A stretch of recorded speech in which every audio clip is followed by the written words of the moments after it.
And yet you, in your civilian life, have always been a person that's championed peace amongst peoples.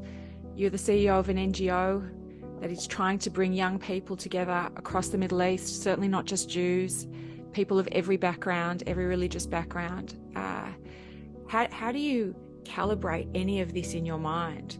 So many of the people that were tortured, that were taken hostage, that were murdered, that were slaughtered, were people who had only ever championed peace and sought peace with the Palestinian people. How do you reconcile this? How does any, you know what, I want to ask you, how does any Jew at the moment reconcile this? I can't. For me now, it's peace it's too big word for now. Yeah. I know that you do peace with your enemies, but this is something much worse than your enemy. Yeah. Your enemy have a beef with you, have a problem with you about land. Okay, about religion. You can solve. But going in a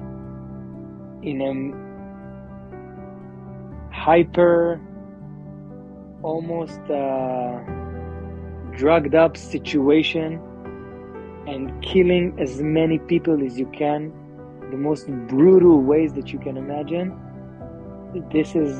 that's it. This is too big. This is too far. So the magnitude of what happened in October 7 cannot leave me. I'm still optimistic.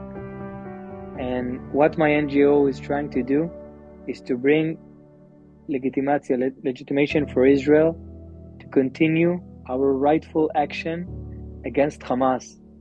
We don't have a problem with Palestinian people. They are occupied by Hamas. Hamas is torturing them.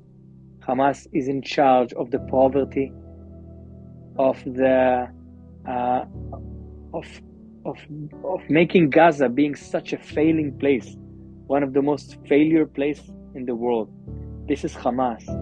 Hamas had so much money and capital in the last decades, but always channel these funds into terror, into death, into destruction, instead of education, instead of love, instead of growth. And that's why both in Australia, in America, in Europe, we have the same values. And we need to stand together. This is not Israel's problem with Hamas. This is the world problem with Hamas and Hamas ideas.